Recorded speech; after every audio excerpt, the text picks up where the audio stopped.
Our second talk for this session is will speak to us about a Brachytype regularity for the parabolic Allen Cahn. Okay, so thanks, Jonathan, and also thanks, Matt, for organizing this conference. So what I'm going to talk about today is what's a Brachytype regularity for the parabolic Allen Cahn equation. So the first part of the talk, I'm going to try to sell you the Allen Cahn equation and try to explain to you what the Allen Cahn equation is and its relationship to the mean curvature flow. And so then what we're going to do is we're going to discuss a Brachytype regularity theorem, which essentially says that you have a certain kind of, it's a Brachytype regularity theorem means an epsilon regularity theorem for the Allen Cahn equation, which means that if you have some sort of small area ratio, which I will define, or energy ratio, then you actually have regularity in the sense of a C2 alpha Holder regularity. But I'll have to explain to you what that actually means. So without further ado, let me start with the Allen Cahn functional. So what is the Allen Cahn functional? So the Allen Cahn functional here, what I'm going to discuss here a domain omega. It'll be an Rn plus 1. So the dimension is n plus 1.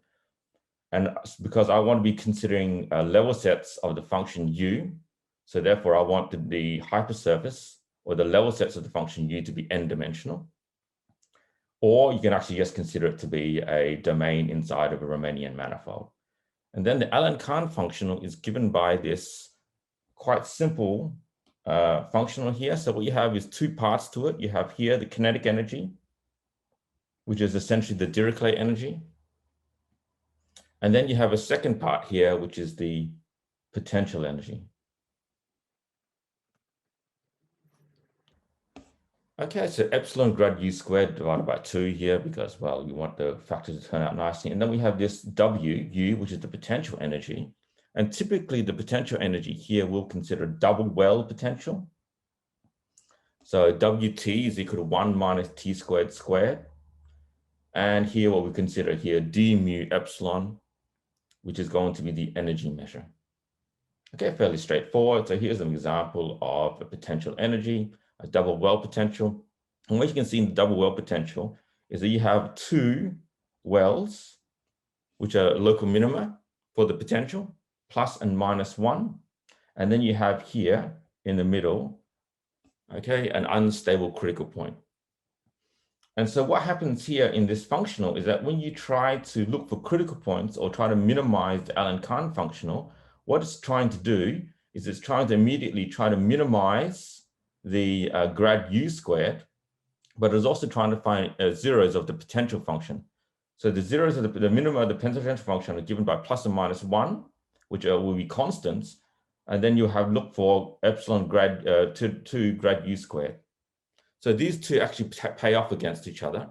So if you try to minimize the potential energy, what you're going to do is you're going to have a function which is plus or minus 1, which has a problem because the gradient of u with plus or minus 1 actually cause you to have a delta functional, which is not good for the trying to minimize the energy.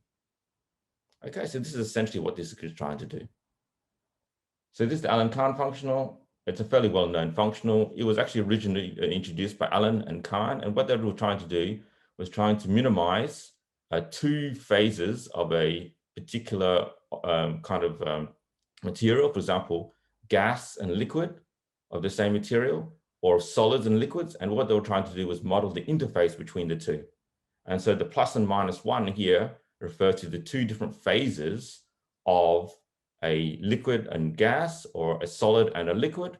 And in between you have a surface, and this surface is given to you by the barrier between the plus and minus 1 regions. So what you can do here is that you can actually look at these points, and you look at the critical points, and we want to look at the gradient flow. So the first thing you want to do is if you have a functional, or you want to compute its Euler Lagrange function equation, and so you can compute its Euler Lagrange functional. And what you find here is you have this particular equation as your first variation. So you look for any compactly supported test function, phi. Here we're looking Rn plus 1. Just look for a compact C infinity C. You compute the Euler Lagrange function. We compute the Euler Lagrange equation. What you find is you have two. You have here, if you want to look for an elliptic equation, you simply set it to 0. And here, if you look for the gradient flow, so we're going to speed it up by epsilon squared because it essentially makes the equation look nicer and simpler to analyze. Otherwise, you have to throw in factors of epsilon everywhere. But here we just consider the gradient descent flow of the Allen Cahn equation, Allen Cahn functional, which gives you the parabolic Allen Cahn equation. Okay, so far so good. So it's known that the elliptic Allen Cahn equation is quite strongly related to the minimal surface equation, and the parabolic Allen Cahn equation is actually very closely related to the mean curvature flow equation. So what this is you look at this epsilon parameter here, and you can see that as epsilon goes to 0, you actually have a singular term. So if the epsilon goes to 0, it's weighting the potential part of the function much, much more highly. So it becomes energetically beneficial to send the potential energy to 0. If you send the potential energy to 0, what you get is then if you'd ask for a two-phase object, so therefore you have a part of the surface which is +1 and a part of the object which is -1, what will happen is that you'll get a Heaviside function because you have +1 on one side and -1 on the other side. Okay, they're constants on each side, and then you have a transition region. The transition region will actually become a delta functional. Okay, the derivative will become the derivative of the Heaviside function is a delta functional. Okay, so therefore it becomes bad to actually become a Heaviside function. So this is what happens here. So if you look at the Allen one-dimensional Allen Cahn equation with this particular functional W, you get an explicit equation, you get explicit heteroclinic solution, which is here given by G of epsilon x, which is given by tanh epsilon x divided by epsilon. And it has this key property here that as you set x to plus or minus infinity, the heteroclinic function, if you can see below here, this goes to here, +1 on this side and -1 on this side. And then there's a transition region in between, which is roughly of the order epsilon. And the total energy here, you can see, if you compute this, if you compute the total energy, you get this constant alpha, which will appear everywhere. It is the energy of the one-dimensional solution. And this energy, if you compute it, is actually independent of epsilon. It doesn't depend on epsilon. It's just a fixed factor. It is the energy, essentially. It's equivalent to 1, which is the energy of wood. Okay, so it's something you have to divide through the entire Allen Cahn setting to renormalize by this energy. So, okay, so it's basically the unit energy for the Allen Cahn equation. And what we have here is that in the one-dimensional case, you can see this already happening, what I was talking about before, is that you have a region where it's +1 and a region where it's -1 for this heteroclinic solution. It's a step function. And you can see that as epsilon goes to 0, on the right-hand side over here, the entire solution becomes +1. And on the left-hand side, it becomes -1. And so as epsilon goes to 0, what you have is that the solution converges to the Heaviside function again. But in the middle, we have a transition region where the derivative, which we're looking for, grad U, becomes the Dirac delta. And so that has to be, okay, and so that becomes a function, again, a Dirac delta. So you have a function whose derivative is a measure. So you get a BV function. And so this is actually what happens in general. In general, what you will see is that you'll have some energy, and then in general, the Allen Cahn function will converge to U. The function U will become an indicator function, but for a set. And this set actually will be a set of finite perimeter. And so the derivative of grad U converges to an indicator function chi. And this grad U is a set of is the indicator function of a set of finite perimeter. Okay. All right. So this is what actually happens in this particular case here. And so as epsilon goes to 0, what you see is what this actually is then, because you have this singular parameter, what it is actually a singular perturbation problem. And the singular perturbation problem, what does that mean? Well, a singular perturbation means that as you let epsilon go to 0, actually you need to rescale by a certain factor to get the proper equation out at the end. Okay. So this is essentially what happens. So this is what happens in the surface. You get a phase transition here. So the function here, u, in higher dimensions, you have a region which is plus and minus 1. And then you would like to construct this hypersurface here.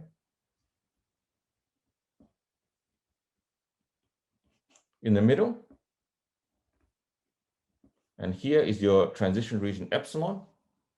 You have on one side, again, plus 1 and minus 1.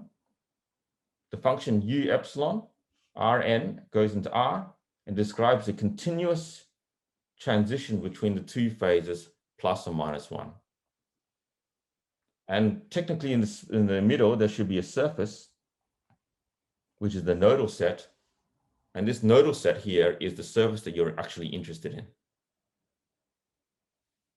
So when epsilon goes to 0, the transition, which you would expect to happen, is that roughly, okay, it should be a codimension 1 subset. So it should be a hypersurface.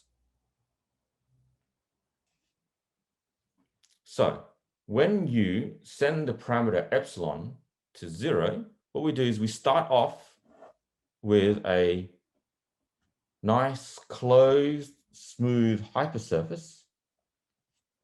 And we have here epsilon 0, or E0, the region closed by epsilon 0. So if we use an example here, you would like a sphere.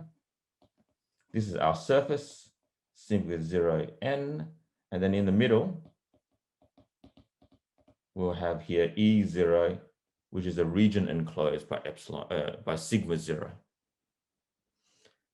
Now what we can do is that we can construct a sequence of initial data here, which is given by u epsilon 0 from Rn plus 1 to R, such that here the initial data is equal to this transition function, or this heteroclinic function here, tanh.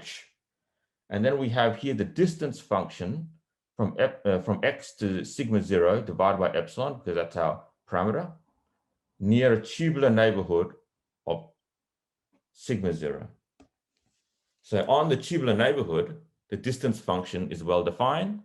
And away from the distance function, we can actually just more or less smoothly convolve this to be plus or minus 1. So this becomes our initial surface. And here, what we can show is that the measure converges here to this factor alpha. So remember alpha is the energy of the one-dimensional solution. So we always need to normalize by this alpha. So whenever this alpha appears in the future, it is the energy of the heteroclinic orbit. And what you can see is that the initial data here, you can ensure that it converges to the Hausdorff measure of the surface sigma 0. Then what you can do is that after you pass to a subsequence, possibly, so this is only known, this for a moment is only for a subsequence, then you can show, this is done by Tom Ilmanen. He showed that the energy measures here, which is the energy of the Allen Cahn, of the solutions here, u epsilon, goes from Rn plus 1 to R plus. You can see that the solution to the epsilon parabolic Allen Cahn equation, starting here from our initial data. So we've started here with the ideology that we're trying to approximate mean curvature flow. So we're going to start off with a surface. And then from the surface, we're going to construct an initial data. And then from the initial data, then we're going to use that to flow the parabolic Allen Cahn. And so what happens for this particular surface is that you have a region which actually represents an interface. It could be possible entirely that you can start off with a completely different kinds of initial data. For example, if you had no interface region, then of course this entire step here, which was proved by Tom, would be empty because you wouldn't have an interface in the limit. You just start with no interface, so you would have an empty solution to start. But here we're actually taking the ideology that we want to use the Allen Cahn to actually construct solutions to mean curvature flow, so that we start up with a closed hypersurface, and then we construct the initial data here, the U epsilon 0. And then by result by Tom, you can show that the epsilon parabolic Allen Cahn equation, starting from U epsilon, converges as a measure. So these U epsilon become singular in the limit. Even in the one-dimensional case, you can see that the transition region, the derivative of U epsilon becomes an indicator function, but the energy is finite. So the functions U are not well behaved with respect to the convergence, but the energy measures are well behaved. Because if you think about it, if you look at the Heaviside function, the gradient of U is going to be a Dirac delta measure. But the Dirac delta measure, you can't square it. You can't look at grad U squared of the grad U squared. You can't take the Dirac delta and square it. Okay, so therefore there's a little bit of hidden subtlety here about what's actually going on. So the measure is converging, okay, to a Brakke flow, but the function U, you're not exactly sure what it's actually doing. So this is a very subtle point here. So there are two things going on. So let me explain. If you know something about GMT, what's going on here is the function U. Generally, there's two different objects here. There's a function U. The function U is a natural varifold in terms of energy. So you can use that as a varifold, a generalized varifold as energy. But function U also defines a generalized current. And the generalized current that you're constructing is actually through the co-area formula, but the area of that function is grad U. Whereas if you look at from the variational point of view, from the varifold point of view, the energy is grad U squared plus the potential. So when you let epsilon go to 0, it's actually converging twice, as it were. Once it's converging as a generalized current, and it's also converting as a generalized varifold. And so you would like to know, and this is something we'll discuss later, you'd like to know what happens to the two energies as you let epsilon go to 0. And so Tom shows that actually as a varifold, the energy measures, which is the Allen Cahn energy, it converges as a varifold to a rectifiable varifold, a one-parameter rectifiable varifold moving by Brakke flow. So this represents a different kind of weak solution to the mean curvature flow. It's a very weak notion because the Brakke flow is a one-parameter family of varifolds, but only satisfies the equation as an inequality. Okay, so this is the Brakke weak flow. If you don't know what that is, it's just a weak flow of the mean curvature flow. And then here, this is something quite important. So the original proof by Tom only showed that it was a rectifiable varifold, which is good, but not great. And then you have here, Tonegawa actually showed that the limit Brakke flow is an integral varifold. That means everywhere it is actually an inter-rectifiable varifold. So it's a multiple of the tangent plane with the proviso, of course, that you always have this factor alpha everywhere. Okay. So it converges. So the takeaway point from this is that this actually flows, this actually converges to the mean curvature flow, even though if you look at the object initially, it doesn't seem to have anything to do with mean curvature flow. Okay, it's a semi-linear parabolic equation. Of course, it has this 1 and epsilon factor, but if you let the epsilon go to 0, it actually resolves through singular perturbation as a mean curvature flow, but a weak mean curvature flow. Okay.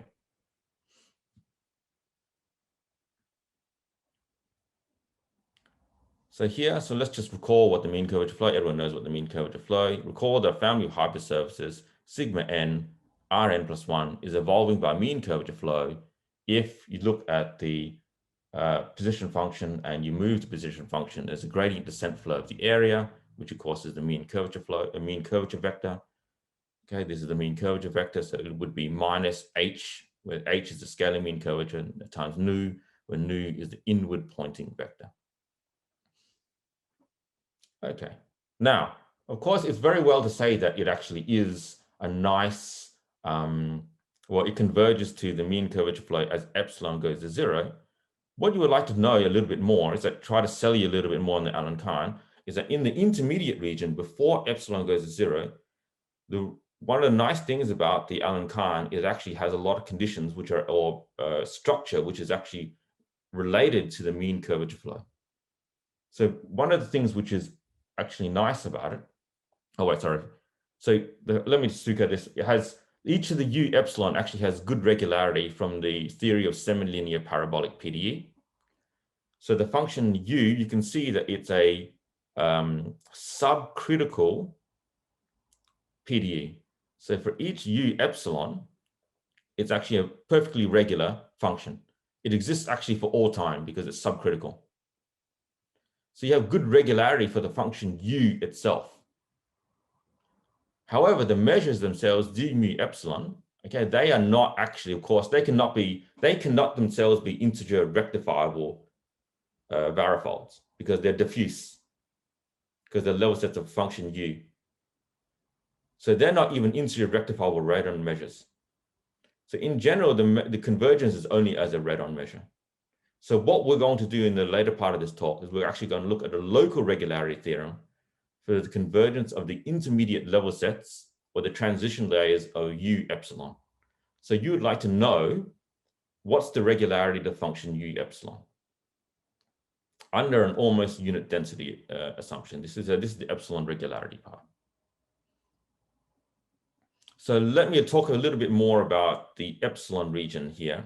So one of the important things here is that for the Allen Cahn equation, so there are lots of different kinds of weak solutions to a mean curvature flow. We already talked about one, Brakke flow. We also have regularization, epsilon regularization. We also have level set flow. So there's lots of different kinds of weak solutions in mean curvature flow. Allen Cahn, as epsilon goes to 0, converges to one of them, converges to Brakke flow. But here I want to talk about before epsilon goes to 0. And the thing about before epsilon goes to 0, I want to show that the Allen Cahn equation actually has a lot of nice conditions, which have a lot in common with mean curvature flow. So two important properties of mean curvature flow that we have are a monotonicity formula here. So this is actually this version here. This is due to Tom again.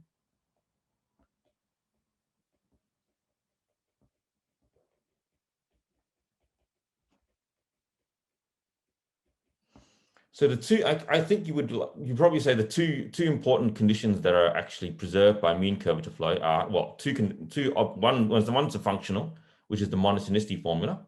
So you have a monotonicity formula for the mean curvature flow, but you also have a monotonicity formula for the Allen Cahn directly at the epsilon level, not as epsilon goes to 0, but even beforehand. And the second thing you have is that the Allen Cahn so the mean curvature flow preserves non-negative mean curvature, but the Allen Cahn also preserves its version of non-negative mean curvature. So these are two important conditions within the mean curvature flow, but the Allen Cahn flow also preserves them directly at the epsilon level. So let's look at the first one because it contains some important ideas. So what you do is you look at the Hiskin's monotonicity kernel. Now remember, we are in Rn plus 1. So here the dimension is n because we want to use the kernel where n is the dimension of the moving submanifold. So the moving submanifold is going to should be more or less the level set of U. So therefore we're going to use the same kernel in the dimension of our manifold that we want, which will be the Brakke varifold and limit. And so here what you can see is that if you look at this is Hiskin's monotonicity kernel, and here this is the energy functional. So this is roughly what should be the area function of the moving varifold. If you look at the heat kernel in dimension n, not n plus 1, of the heat kernel in dimension n, and you multiply by the energy functional, and you evolve that, what you can see is that you have a structure which is very closely related to the monotonicity formula, but for the mean curvature flow. So this here is roughly the mean curvature, but I'm going to do something in a moment which explains a little bit more. The mean curvature, and this here, if you look at this is grad U, And this is the object you see all the time in the monotonicity formula. If you evaluate this, this is essentially this position vector. So this looks like mean curvature minus grad u, which is normal to the level set, times the position vector. Except here, I should notice there's a square here, and I should really, sorry, no, you don't need that bit, right here. So this should be squared, so this should be dx, and so this should be grad u squared.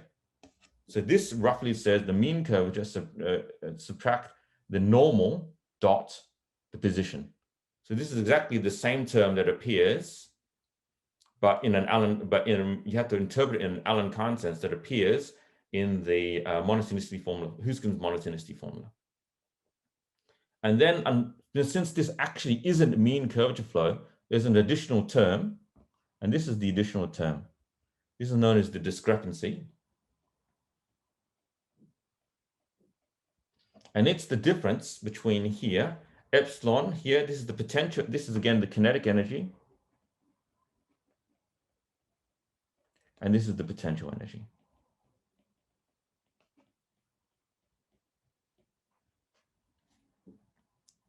Okay. And so for this to work as a monotonicity formula, you need here to show that the discrepancy here actually has a sign. This is actually true. This is actually due to, originally in the elliptic case, it's due to modica. And in the parabolic case, it's due to Ilmanen. So if you can show the discrepancy is negative at initial time, which by the way means that epsilon grad u squared divided by 2 is less than WU, then for a future time, this inequality is actually preserved as well. Okay, now, so this means that you have a monotonicity formula for all time into the future, which is the same monotonicity formula, more or less, that appears in Hiskin's, it's exactly the same as Hiskin's monotonicity formula, suitably interpreted. Now, of course, here, let me say something here. Sorry. Yes? Can I ask you a quick question? Is there an interpretation? Is there an interpretation for vanishing discrepancy? So if the discrepancy, so the discrepancy will vanish in the limit as epsilon goes to 0. If you have the 0 discrepancy, well, that only happens for the one-dimensional solution. So if you have the discrepancy is actually equal to 0, then you know that you have a one-dimensional solution. Okay. In the sense that it splits. Yeah, well, yeah. So it's split. Yeah. So what will happen is it'll split off as a one-dimensional solution. So you'll have and then multiply by Rn minus 1. But in the that happens if you don't have U being so this measure will actually vanish in the limit, but that only happens for a singular U. So if you're a regular U, that's what happens. For a and so if this discrepancy measures the difference between the level set being a proper hypersurface and the varifold measure. Right, so it's sort of telling you how far you're away from being an integer rectifiable varifold, essentially. I think that's the best way to probably imagine that. Just a second point here. Actually, you don't need to ask for this to be negative at initial time. What you can show is actually if there's a bound on the discrepancy at initial time, there's a proof by Sona that shows this exponentially decays to 0. So it immediately becomes very, very close to 0 if it isn't already 0.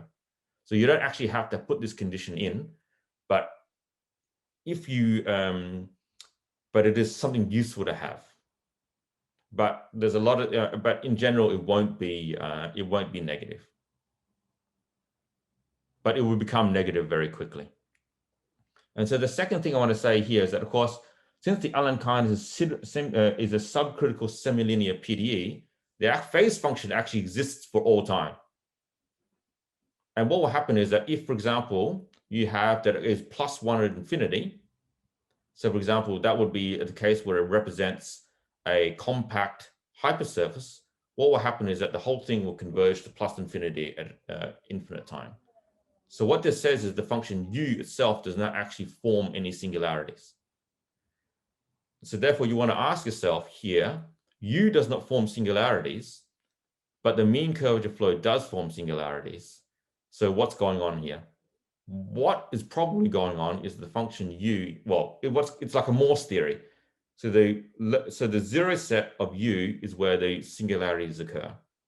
So as you think about it as U, if you look at the value of if you look at the nodal set as time converges, moves on, it's tracing out a surface in space-time, and at critical points, that's where the topology is changing. So that's equivalent to singularities forming in the mean curvature flow. So the singularities for the Allen Cahn don't occur in the function U, which is the phase function. They actually occur in the zero sets or the nodal set, which are approximately should approximate the mean curvature flow in some sense as time moves on. So it's natural to think of the Allen Cahn as a regularization of the mean curvature flow. So you would like to have, so therefore there are two quite different perspectives here. You let epsilon go to 0, you get the mean curvature flow, but maybe you don't let epsilon go to 0 and you use the Allen Cahn flow as an alternative to actually moving a hypersurface. And another thing that's actually quite nice about the Allen Cahn flow is that it actually has a notion of non-negative mean curvature. So from the first variation, you can see that this is the first variation. So it's actually natural to define here diffuse first variation. So what is mean curvature? Mean curvature is the first variation of area. So you can ask that to be positive. Okay. So therefore, in Allen Cahn, you have the energy. So ask for the first variation of the energy to be positive. And that will actually, so you can ask for that to be positive. And so if you think about it, you had U of t is equal to Laplace of U minus 1 on epsilon squared W dash of U. So if you just differentiate this with respect to t, partial t, U t, this is equal to Laplace of U, U t minus 1 on epsilon squared W dash dash U, but U of t. Okay, so this U of t itself is actually, since U of t is equal to Laplace of U minus 1 on epsilon squared W dash U, you can see that you can ask for U of t to be positive or negative. And if you ask U of t to be positive or negative, right, you can actually see from the maximum principle here that if it's actually equal to 0, then actually this is going to be preserved. So you can see immediately that the positivity of the mean curvature is actually preserved. Okay, so this is actually only the sign. So if you think about it, this actually looks kind of weird because you have this W dash dash U. It doesn't actually look anything like the evolution equation for the mean curvature for mean curvature flow, which is of course partial H is equal to Laplace of H plus A squared of H. So this W dash dash kind of looks strange. If you think about it, there's something a little bit wrong with this is actually not the mean curvature, really. You should actually divide through by grad U of here, grad U. If you do that, and you look at the evolution equation for that, okay, then you get something that looks a lot more like the evolution equation for mean curvature flow. So you can see this term here. This term here is this idea of being the second fundamental form squared. And this here is the mean curvature, so it has the same structure. It's not going to be the same as this gradient term, okay, but it has all this. Still, the maximum principle will still work. Of course, we'll have to ignore the fact that grad U of epsilon is equal to 0. So then you can see here that you can actually show that this is actually going to be. So you can turn this argument into this formula into showing that lower bounds for mean curvature are actually preserved. Okay, and this term here is roughly the second fundamental form. It is not the same second fundamental form. What it says, so what this really says, this is roughly equal to grad U. No, it's not right. Get this right. Grad. Okay, I'm still doing it.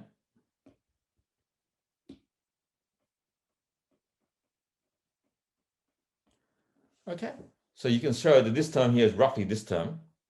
So therefore, if this is equal to 0, this actually is 0. So that means the grad u divided by grad u, absolute value of grad u, is a parallel vector field. So that means all the level sets are one-dimensional. Okay. So this is the interpretation of this particular term here. Okay. So this shows that, so for this particular equation, both non-negative mean curvature and positive mean curvature are actually preserved. Okay. So let me talk now about what we're trying to prove. So you have this Allen Cahn flow, and then Tom, together with Tanagawa, showed that this actually, as epsilon goes to 0, the flow, or the Allen Cahn energy functionals, converge to a one-parameter family of integer rectifiable varifolds moving by Brakke flow. So what we'd like to do is we'd like to go further with the regularity theory. So here, for the regularity theory, what we're going to do is we're going to prove here, this is a form of the Brakke regularity. So it's quite complicated, but here, let me explain all the things. So you have a U epsilon, which is a solution to the epsilon Allen Cahn in a parabolic ball. And so there's 3 conditions here. So this condition here, okay, so what this means is we're staying away from plus or minus 1. So we're staying inside of what we want to do here is actually we want to capture an actual parts of the interface. So this is, so ensuring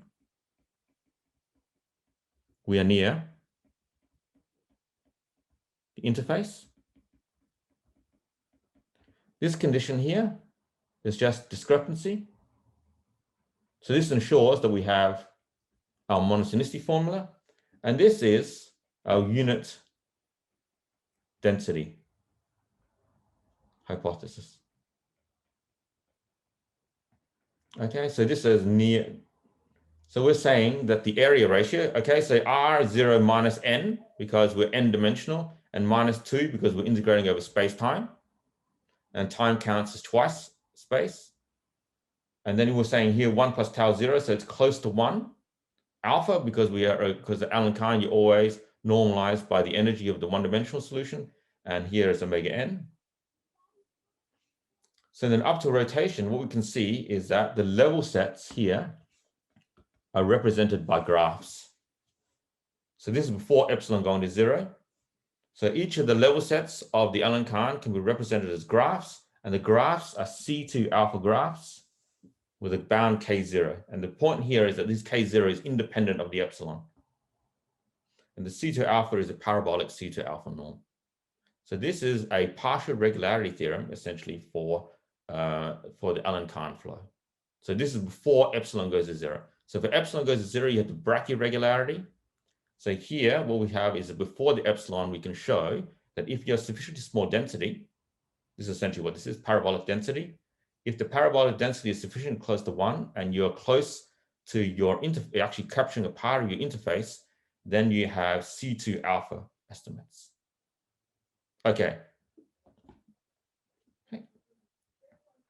Now, the thing here is I want to point out something. It's only C2 alpha because here in the unit density assumption for the Brakke flows, you can actually show that they are actually locally C infinity. Because once you have sufficient regularity, then you can actually write as a graph, and then you can actually bootstrap your estimates. However, if you think about it, the level sets of the Allen Cahn don't satisfy an equation. So since the level sets of the Allen Cahn don't satisfy an equation, we only get regularity up here, up to C2 alpha. Okay, since we don't have regularity, don't have an equation for U epsilon itself, we can only get to C2 alpha for the level sets. Okay, so in the paper that I have with Nguyen, we only actually prove uniform Lipschitz regularity. I will explain this later, why we can only prove Lipschitz regularity. It's a little bit complicated here to do with Allen Cahn. Essentially, the problem with Allen Cahn is actually layers can form on top of each other. So we can actually only prove Lipschitz regularity. It's a technical assumption in our paper. But what we can do from an earlier paper that we proved, you can actually go directly from the Lipschitz regularity to uniform C2 alpha regularity. So this is originally a paper by Caffarelli and Cordova. And so in the elliptic setting, so there is a form of allied regularity proved by Kelly Wang. So this is the diffuse version for allied regularity, but here for the Allen Cahn equation. Because in general, of course, allied regularity says that you have the integral of the mean curvature raised to some power p, where p is strictly greater than n. If that's sufficiently small, then you can actually show that you have regularity. But this paper here by Kelly Wang is only for the equivalent of minimal surfaces. Again, and the real problem here for this paper, for that paper, is that the discrepancy inequality requires you to have an equation to prove that it's non-negative. Oh, sorry, non-positive. So therefore, if you don't have it non-positive, then you have to work a little bit harder. Or okay, that's not even proved yet. So, right, that's open. Okay, and so here, it's a fairly standard idea now how to prove this kind of theorem. It's technically difficult, but all right, what you want to prove is an excess decay theorem, which goes back to Georgi. And this is actually due to, proof of allied regularity for minimal surfaces, and of course the full allied regularity. And so here, it's also used in Tonegawa's proof of the Brakke regularity for mean curvature flow, and here Kelly Wang's proof of the elliptic Allen Cahn. A funny fact, I don't know how many people have actually ever gone through Brakke's book. I'm suggesting not many, but one of the strange things about the Brakke's proof of Brakke regularity is that Brakke proved it before there was a monotonicity formula. So because the book was written in 78, so Hiskin hadn't come up with Hiskin's monotonicity formula yet. So one of the very odd things about if you ever go through Brakke's book is that he doesn't have the monotonicity formula, which makes it a very strange read.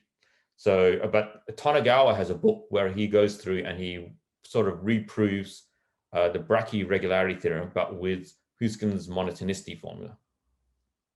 And so the proof here, what we use is going to be based more on Tonegawa's proof of the Brakke regularity, because Tonegawa has the Hiskin's monotonicity formula. And so basically what we're going to prove is an excess decay theorem. Here, the excess we're going to use is actually the height. You can actually use the energy as well, but it's okay. You can have the Cochopoly inequality, so it's the same. So you have the L2 integral of the height with respect to plane is small. Then possibly in a smaller ball, you may have to tilt the plane. Then the L2 height integral is even smaller. And so technically this would give Holder regularity if you were using allied regularity, if you had a Barrefold in the Barrefold setting. We only get Lipschitz regularity here for reasons which I'll explain soon in the last 5 minutes. So here again, this is the excess decay. The excess decay here says here, so again, we have the discrepancy inequality. We're in a portion of the surface, which actually, a portion of the manifold which actually has a surface. Here, I guess if you're away from this, you just have an empty theorem. So I guess that would still be true. This has this small, this is the small, this is almost unit density hypothesis, this is the epsilon regularity. And this here, bounded heights, and then we have this condition here, which is not satisfactory.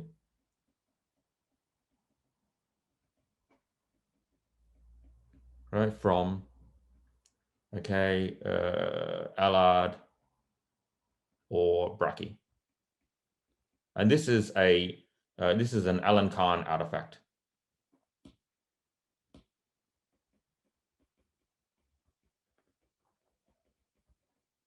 We need to show that the height has to satisfy a bound such that they are sort of repelled from each other.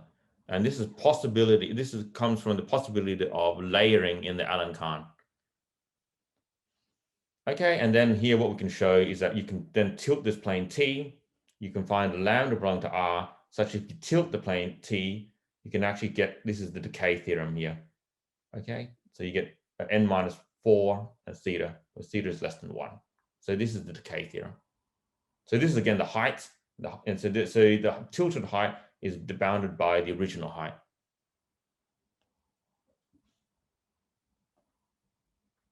And so let me here just actually sketch the proof of the excess decay.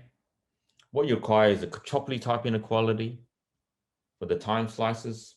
This here, if you look at this, this is 1 minus grad u.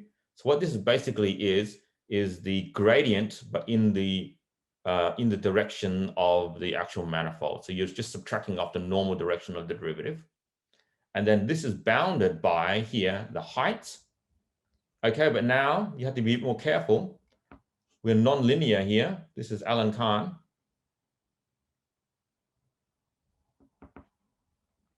So here you have a Willmore, what I would call a Willmore type term. So this is the second derivative here.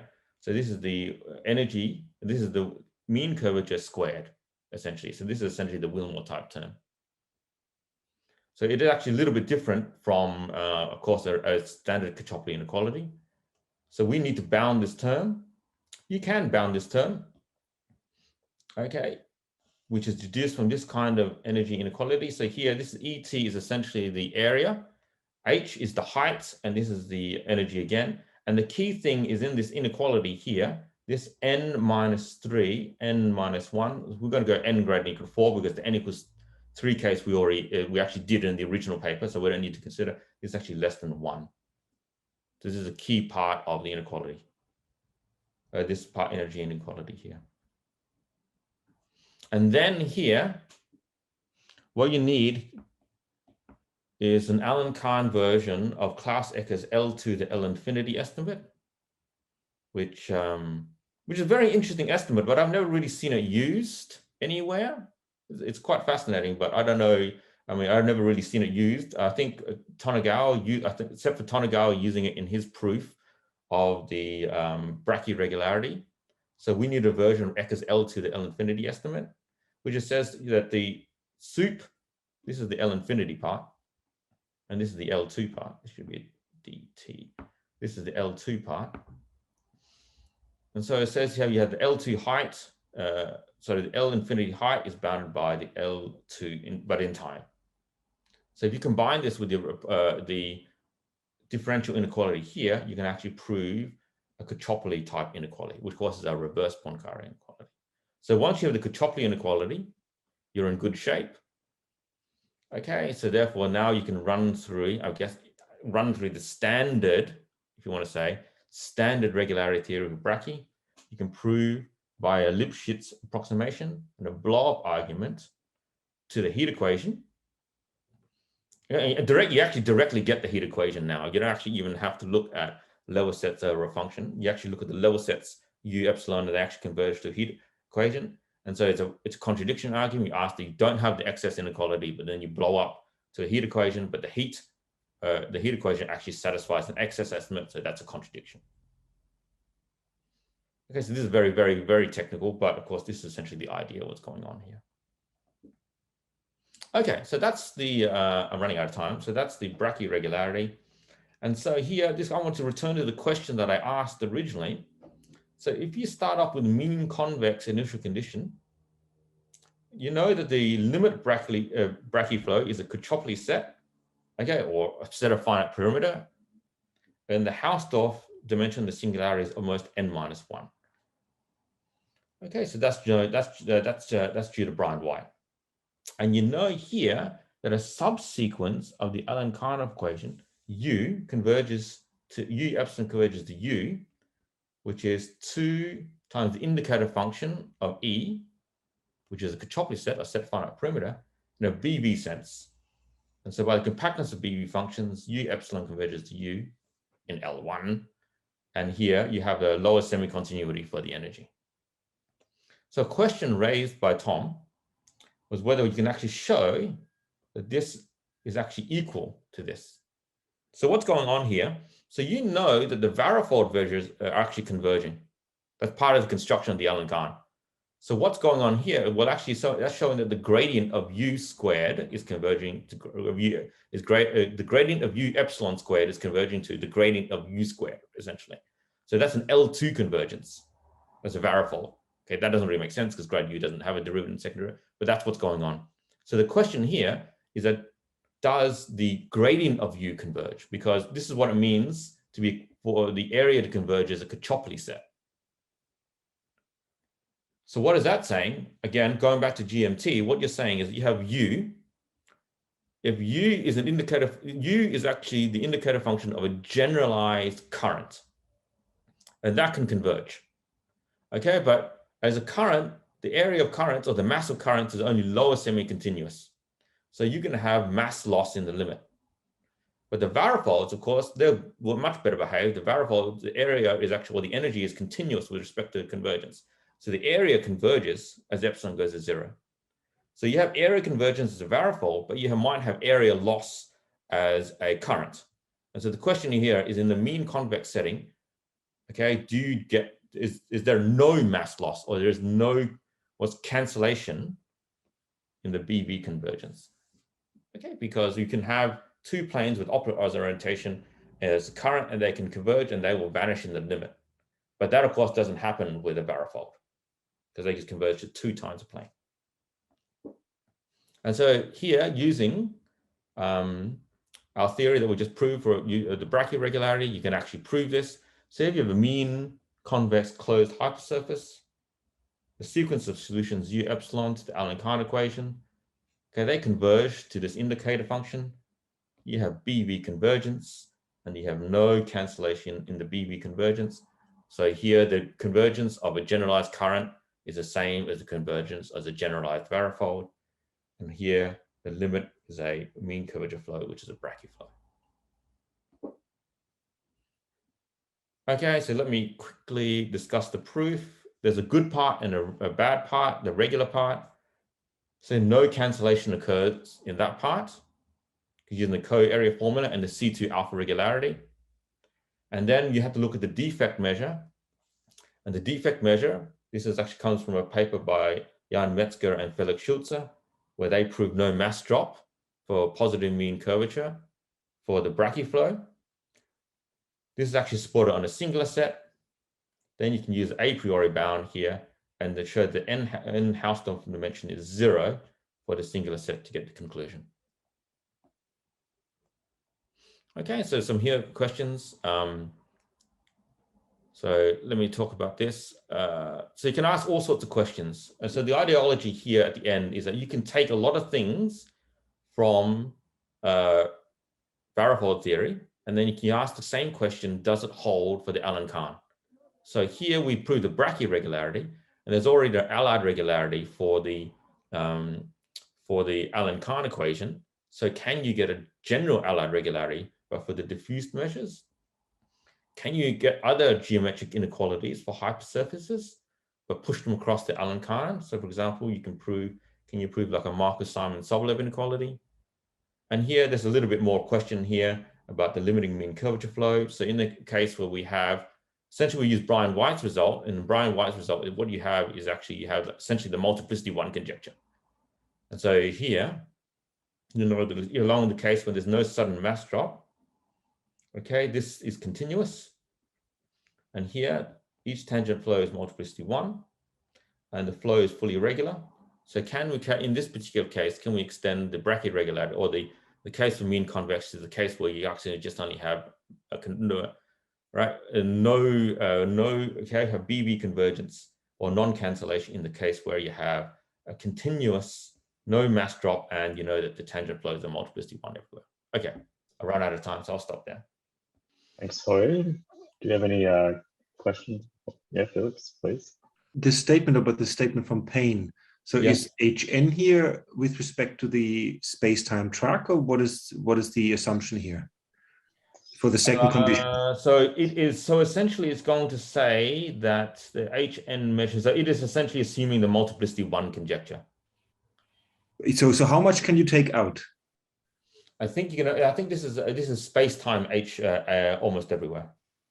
I'd have to go back and check because you know Tom Ilmanen constructs this multiplicity 1 flow when you have non-flattening. Yes. But I think you get like Hn plus 1 measure 0.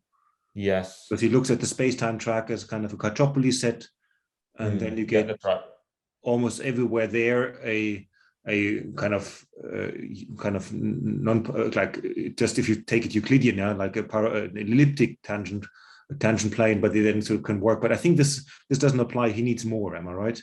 Yeah, I think he needs more for that to work. But I was just wondering when you stated this, sort of, if I misread that, if that actually implies that sort of one of these non-fattening flows by Ilmanen, if that has already no mass drop, but I guess not then in this case. No. I mean, of course, I mean, if you have that would be very strong. Yeah, that's way too strong. But I guess this says like, okay, I guess he already states this. If you have like a generic flow, then you have non-fattening. Then you have no mass drop. Am I right? Yeah. This is pain, right? Yeah, that's pain. Yes, I think so. I mean, I have to go back and look at that paper much more carefully. I guess you could ask the same thing now for generic, if a flow, like if you know that your limit flow is only generic singularities. Yeah, so that would be, so essentially that's the question, right? So what we ever really use so the thing is I'm working backward from what we required in the proof. So we require what Brian White proves. So we need area continuity and essentially multiplicity 1, so which is a consequence of a mean convex. So we're working backwards from that, then you can just modify the proof that we have to prove that actually there's no cancellation in the limit. Yeah, so I guess that would be nice to see if that works in that case as well, if you then get also the full result. In your proof yes of the actual regularity, yes you ever actually use the fact that you get a mean curvature flow when you send epsilon to 0? What we require, I mean, we have to use, I mean, this is not an alternative proof of the Brakke regularity. So you need to prove that in the asymptotic limit as epsilon goes to 0, that when you rescale, you get an integer rectifiable varifold. And you need, what you really need there is actually to show that you get a tangent plane, because you need to do the initial Lipschitz regularity. And to do the initial Lipschitz regularity, you need the tangent plane. So that's where you really use the mean curvature flow. Mm-hmm. So it's right at the start where you require that. Okay. And I mean, what happens if you change your W so that it has more zeros? Oh, okay. So what happens there? So 2 zeros plus or minus 1 means that you have a 2 phases. Mm-hmm. You have a plus and a minus 1. So you have more zeros. What happens is that you have more phases. And so that what that means is that of course you want, so you get a different kind of surface. You might have triple, for example, if you want to have 3 zeros, you might ask for, that might be a triple junction. So triple junctions are not allowed by this flow because you can't write plus minus 1, plus 1, minus 1, plus 1, because then there are 2 plus 1s touching each other. So you have more zeros, you're actually asking for more phases. So that would actually change the analysis quite a lot, I guess. Yeah, so in some sense that changes it quite a bit. So you're asking really here, we're asking for 2 phase flows. We're asking for an inside and an outside. So this is kind of built into why the Allen Cahn equation automatically constructs embedded surfaces when you look for Allen Cahn. So it's one of the advantages that you have, that when you do that, it actually sort of automatically makes it sort of embedded in the limit. Mm. Do you think there's any way of doing an Allen Cahn approximation if you do have self-intersections? Can you somehow? So this goes a little bit further. So the question is here, and then this is related to the higher codimension version. Mm. What do we actually solve? Well, we actually solve the equation from Rn plus 1 into R. Okay, but if you look about the related equations to this, the higher codimension version is the abelian Yang-Mills-Higgs. And so there in the abelian Yang-Mills-Higgs, what you're doing is actually you're solving the equation, but you're solving it in a bundle. And so in that kind of case, you actually allow for self-intersections, and because when you do that, and that's because the twisting of the bundle means that you're actually not looking at a function from, no longer looking at a function, you're actually looking at a section of a bundle. And if you look at the section of a bundle, that means that you don't necessarily have an inside or outside anymore. So what you would do here is, instead of looking as a function, solving a function u into R, you would actually try to solve a function, okay, of U over a one-dimensional bundle over the surface. So that means it allows you to have twisting. And allows you twisting means you don't have an inside or outside anymore. So that's a much more complicated question. I mean, there's a high codimension version of this as well. But yeah. Sorry, I'm just laughing at Pat's bum. That's officially the next session after this. Let's laugh at that. Ben, did you have a question there? Or? Not really. I was going to ask, you're talking about the discrepancy. When you do this construction of the initial data using the distance function, yes, say to a nice hypersurface, can you contrive with this that the discrepancy has the right sign? Yeah, that's right. So that's part of the construction. So that was originally done by Tom. So you can actually ensure that the discrepancy has the correct sign when you actually. Okay. So that's known as well-prepared initial data. Yeah. But I guess so if you're only interested in looking at hypersurfaces and you're actually approximating mean curvature flow, then you can always cook it up. So this is true. So, but of course, the question is, you can also not have it because Sona proved that if you have positive part of the discrepancy goes to zero quite quickly. And so this is a bit more of an issue if you try to prove the full Allard regularity, because there'll be parts of the discrepancy which are positive, but you can show in that particular case also in the equation sense that there's zero, the positive part of the discrepancy also goes to zero as epsilon goes to zero, if you have the correct conditions on the proposed mean curvature. I think you probably answered this already, but I just wanted to confirm it with you. With both the Brakke regularity and the application to mean convex flows, you do need the results for actual mean curvature flow. Yeah, first. So there, I mean, that's an interesting question, whether you could prove the Bryan-White result directly from the Allen Cahn without using Bryan-White's result. You can, okay, and it seems that you can. The question is, how much work do you really want to put in to prove that? I mean, essentially, the first thing you can do is actually you can rule out, if you ask for positive mean convex, the Allen Cahn. So you ask for positive mean convex in the Allen Cahn setting, and you let epsilon go to zero. And you can already show that you don't get a multiplicity 3 plane in the limit, which is the first step of Bryan-White's multiplicity 1. And so then you need the version of expanding Hall theorem for Allen Cahn,